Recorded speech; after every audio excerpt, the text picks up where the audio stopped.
Hi, I'm Kelly. I'm a counsellor and podcast host, and someone who knows what it's like to be publicly cancelled, trolled, and told in no uncertain terms that I should sit down and shut up. And you know what? I'm not going to. And if you found this video because you're going through something similar, well, maybe you've spoken up and been punished for it, or you're reading horrible things about yourself online, well, I want you to know that you're not alone and you're not overreacting. I've had a fair few pile-ons in my time, and sometimes it's subtle, like people just unfollowing and disappearing, and other times it's aggressive, and sometimes it is people gossiping about you, and then the people who you think are your friends or that you get on well with, like, gradually go a little bit cool and a little bit evasive over time. So yeah, sometimes it's aggressive as well, sometimes it's trolls.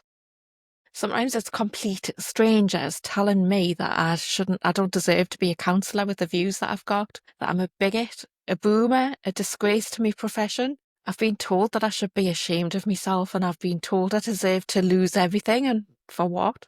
Well, because I know what a woman is, for saying that women know their best, for speaking up for the truth, for saying that men shouldn't breastfeed, chest feed, whatever the word is, for wearing a veil and saying, this is really uncomfortable. Would you like to take it off? Being called a white saviour, which I just think is a bit racist, to be honest. And let's be clear, you can put up a wall and like a protection, but it still hurts, even when you know it's rubbish. And even when you know it's strangers hiding behind anonymous profile, it still gets in sometimes. It still makes you feel stressed because we've evolved from having small communities where you would only have access to people who lived in your village, maybe, and we've evolved to now meet complete strangers on the internet who you don't even care about. So if you got cancelled when you only had a little village, that would be really catastrophic for your survival, your odds of survival. So it has a big impact on you, because survival says that you need to do something about it and do as you're told so you don't die, basically. But when it's someone on the internet, it doesn't really matter. It doesn't have an impact on your life unless they start reporting you, complaining about you to professional bodies and things like that. That can have a real impact. So even if you know logically that you're standing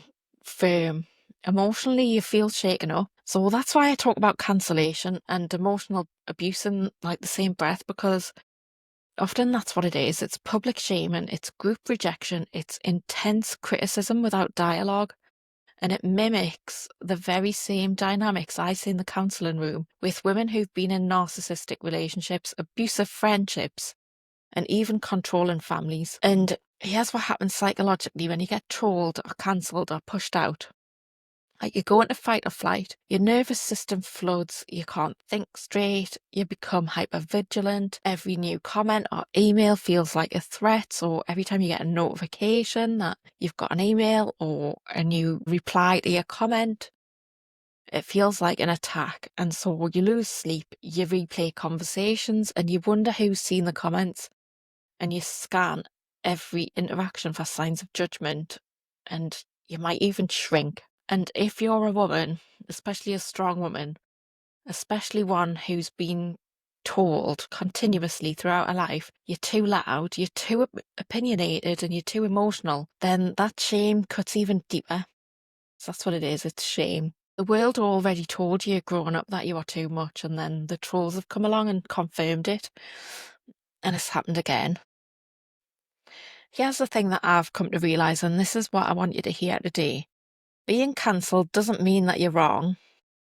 It probably means that you are right.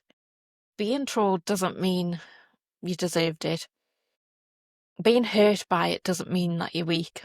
The world's got very good at punishing people who speak honestly, especially women, and especially those of us who are gender critical, who believe in sex-based rights, who refuse to lie about biology to make others more comfortable. And yet we're told that if we get upset by the fallout, well, that's our fault, because we're fragile, and we're told that you should just fall into line, and we're told don't feed the trolls, just ignore it, grow a thicker skin. But you know what? You're allowed to feel it because you're human.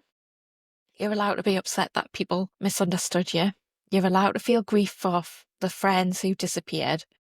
You're allowed to feel sick to your stomach. You're allowed to feel sick to your stomach reading cruel comments from strangers. You're allowed to feel angry, betrayed, confused, exhausted. It's not about being too sensitive, it's just about being human. And I provide counselling for women who are carrying this kind of pain, like the quiet cancellation, the public shaming, the family rejection, the workplace exclusion. All those ways that women are told that they're not allowed to think for themselves or feel what they feel or say what they believe. And when we're in the counselling room, we don't pretend we're fine.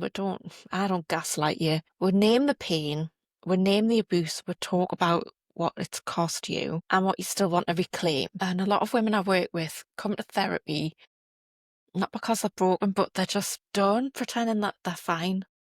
Tired of being nice. They're tired of holding it in.